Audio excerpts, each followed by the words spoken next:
और इस बीच देखिए जो राजनीतिक बयानबाजी है अब इस हाथरस में हुए हादसे पर वो भी शुरू हो गई है। अखिलेश यादव समाजवादी पार्टी के मुखिया वो साफ तौर पर हाथरस हादसे पर कटघरे में सरकार को खड़ा कर रहे हैं। हादसे के लिए सरकार जिम्मेदार, ये कहना है अखिलेश यादव का। पर्याप्त इंतजाम क्यों नहीं किए गए, ये सवाल पूछ रहे हैं अखिलेश यादव।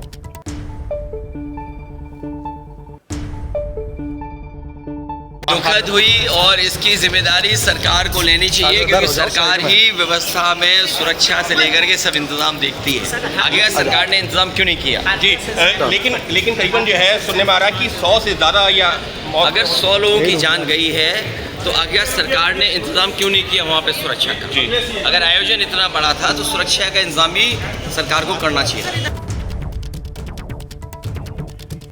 और आइए सीधे आपको लेकर चलते हैं, हमारे साथ हमारे सहयोगी अभिषेक उपाध्याय भी इस वक्त मौजूद हैं। जरा जानते हैं अभिषेक, मुझे जी अब दिख गए मुझे अभिषेक उपाध्याय, और अभिषेक भी गाड़ी में सफर करते हुए नजर आ रहे हैं। मतलब अभिषेक आप भी हाथरस की ओर ही निकल गए हैं। फिलहाल ग्राउंड जीरो से आपके पास क्या अपडेट्स आ रहे हैं अभिषेक?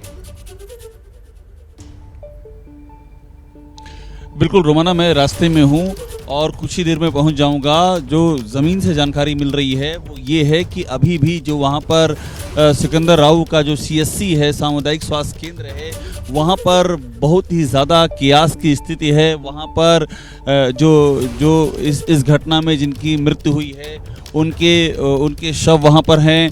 घर वाले वहाँ पर रोते बिलखते घर वाले मौजूद हैं और बहुत सारे ऐसे लोग हैं जिनको पता नहीं चल पा रहा है, क्योंकि काफ़ी अधिक संख्या थी जो इसमें सत्संग के लिए आए हुए थे। और पता ये भी चल रहा है कि काफ़ी दूर से लोग आए हुए थे, उत्तर प्रदेश ही नहीं बल्कि उत्तराखंड, राजस्थान और हरियाणा तक बाबा के जो भक्त हैं वो मौजूद थे। तो दूर दूर से लोग आए हुए थे। तो ऐसे में बहुत सारे ऐसे लोग हैं जो अभी पहुंच भी नहीं पाए हैं वहां पर। वो अभी भी जो उनके घर इस घटना सुनने के बाद जो पहुंचे हैं वो जानकारी करने की कोशिश कर रहे हैं कि कहां हैं उनके जो घर के लोग हैं, वो अभी उनको जानकारी नहीं मिल पा रही। और एक बात और ये मालूम पड़ रही है रोमाना, वो जो बड़ी ही ध्यान देने वाली है कि ये जो बाबा ने जो इंतज़ाम वहाँ पर किया था, एक उसके पहले एक उसका चेक होता है कि जो जगह है वो क्या उतनी भीड़ के लिए उपयुक्त है या नहीं, जहां पर ये इंतजाम किया जा रहा है। उसके एंट्री एग्जिट पॉइंट, ये सारी चीजें चेक होनी चाहिए थी कि क्या किसी भी दुर्घटना की स्थिति में एंट्री पॉइंट क्या है, एग्जिट पॉइंट क्या है। जो ये कहा जा रहा उमस हो गई है, जानकारी मिल रही कि उसके बारे में भी, चूंकि प्रशासन बाहर ही था, अंदर की व्यवस्था उन्होंने सौंप दी थी सेवादारों को, अंदर जाकर के वो चीजें चेक नहीं की गई। भीड़ बहुत ज्यादा थी। जो तस्वीरें सामने आ रही है ना, वो तस्वीरें ये बता रही हैं कि किस तरीके से जो सभा स्थल है ये कोई बंद हॉल नहीं है, ये खुला हुआ पूरा का पूरा एक मैदान जहां पर टेंट लगाकर ये सभा स्थल बनाया गया था। वो तस्वीरें भी आ रही हैं, वो भी हम दिखा रहे हैं दर्शकों को। मैं दोबारा आपके पास लौटूंगी। देखिए इस बीच एक बड़ी खबर मैं आपको बताती हूँ। हाथरस में भगदड़ पर अब एक्शन की तैयारी है और यह एक्शन स्थानीय प्रशासन पर किया जा सकता है।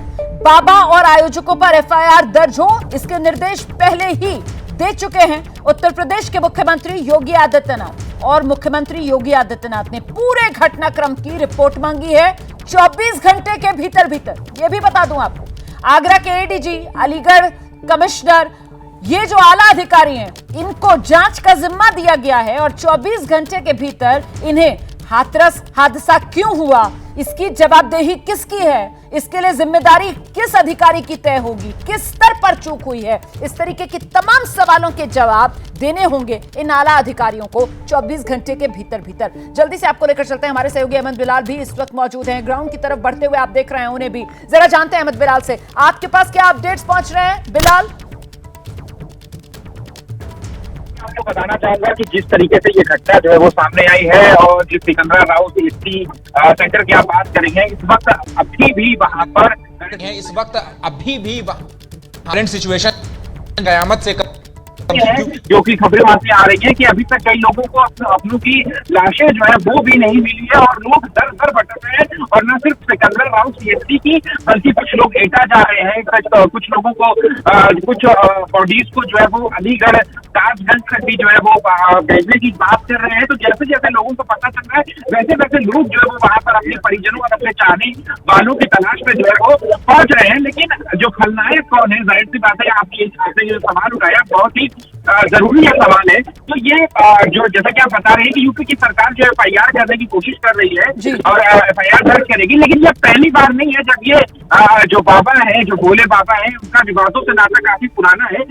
कोरोना का वक्त जब चल रहा था, फर्रुखाबाद में भी उनकी एक सभा होनी थी, वही 2022 की बात है, उसमें भी सरकार की ओर से, प्रशासन की ओर से सिर्फ 50 लोगों की अनुमति थी और उसमें भी हजारों की भीड़ जो है वो और इस बार तो देखिए ना, जिस बात का जिक्र अभी यहाँ पर विक्रम सिंह सर कर रहे थे कि साहब अनगिनत, अब अनगिनत कौन सा आंकड़ा होता है जो आयोजकों की तरफ से यहाँ स्थानीय प्रशासन को दिया गया और उससे इजाजत मांगी गई ये आयोजन करने की, ये अपने आप में मतलब सवाल खड़ा करता हुआ कि साहब किस तरीके से प्रशासन जो है, क्या वो बिल्कुल सोया रहता है, वो ध्यान ही नहीं देता है, कोई उसकी जिम्मेदारी और जवाबदेही है नहीं क्या कि आखिरकार वो किस तरीके के आयोजनों को यहाँ पर इजाजत दे रहा है और किन शर्तों पर आयोजन को इजाजत दी जा रही है, और अगर कोई बड़ा आयोजन हो रहा है तो उसके मद्देनजर अपनी वो जिम्मेदारी और भूमिका किस रूप में देख रहा है, क्योंकि यहाँ हर मोर्चे पर पूरी तरीके से फ्लॉप और फेलियर के तौर पर जो स्थानीय प्रशासन है वो साफ तौर पर नजर आ रहा है। मतलब जितनी गलती यहां पर बाबा और आयोजकों की, उतनी ही बड़ी गलती और अपनी जिम्मेदारी से मुंह नहीं फेर सकता है स्थानीय प्रशासन भी। मैं एक बार फिर से मेहमानों का रुख करूं, लेकिन उससे पहले जरा जल्दी से ग्राउंड पर आपको लेकर चलूंगी। संजय त्रिपाठी भी इस वक्त हमारे साथ मौजूद हैं। संजय, अभी जिस बात का जिक्र देखिए अभिषेक उपाध्याय भी कर रहे थे और वो पंकज जो हमें रिपोर्ट भी दिखा रहे थे, सिकंदराराव ट्रॉमा सेंटर, एक अफरा तफरी का सा वहां पर पूरा का पूरा माहौल बना हुआ है, शव वहां पर बिखरे हुए हैं जिनकी अभी तक शिनाख्त नहीं हुई है, और दूसरी तरफ रोते बिलखते ऐसे परिजन नजर आ रहे हैं जो अपनों की तलाश कर रहे हैं, या वो लोग जो एक साथ गांव से, कस्बे से आए हैं, एक साथ एक बस में बैठकर आए हैं। कोई बता रहा है हम 15 लोग एक गाड़ी में सवार होकर आए थे, हमारे 2 लोग नहीं मिल रहे हैं, कोई बता रहा है उसका बेटा नहीं मिल रहा है, किसी की बेटी खो गई है, किसी की बहू नहीं मिल रही है। ऐसे में अब दिन ढल गया है, रात बढ़ेगी, और जब दुख का समय होता है तो रात और काली और लंबी हो जाती है। ऐसे में इन लोगों के सामने दुविधा ये कि लौटकर कहां जाएंगे, और अगर रुकेंगे तो रात में कहां रुकेंगे। इस ओर किसी का ध्यान गया? इस तरफ सरकार की नजर है? कुछ इंतजाम यहां पर किए जा रहे हैं इन लोगों के लिए जो अभी नहीं छोड़ना चाहते हैं इस जगह को, जो अपनों की तलाश में अभी भी यहीं पर रुकने को मजबूर हैं? संजय। बिल्कुल बिल्कुल रोमाना, ये बड़ा सवाल है और ये सोचना चाहिए प्रशासन के लोगों को भी कि पहले तो ये जो इतना बड़ा आयोजन था, एक दिन का ही आयोजन था, ये सत्संग समाप्त हो चुका था, उसके बाद ये हादसा हुआ है। अभी हजारों की संख्या में, सैकड़ों की संख्या में लोग वहाँ जमा हुए हैं और उनके लिए क्या इंतज़ाम होंगे इस बारे में भी कोई बात करने को तैयार ही नहीं है, क्योंकि वहाँ इतनी अफरा तफरी की स्थिति है रोमाना कि पूरा जो पुलिस है, पूरी जो प्रशासन की टीम है, वो सारी की सारी पहले तो राहत और बचाव कार्य में लगी हुई है। जो घायल हैं उनको उपचार दिलाने में परेशान है। तो ऐसे में जो तीमारदार या जो उनके परिजन हैं, जो घायल हैं या जो मृतक हैं, या फिर वो लोग जो अपने परिजनों को ढूंढ रहे हैं, इनके बारे में तो अभी किसी का ध्यान ही नहीं गया है।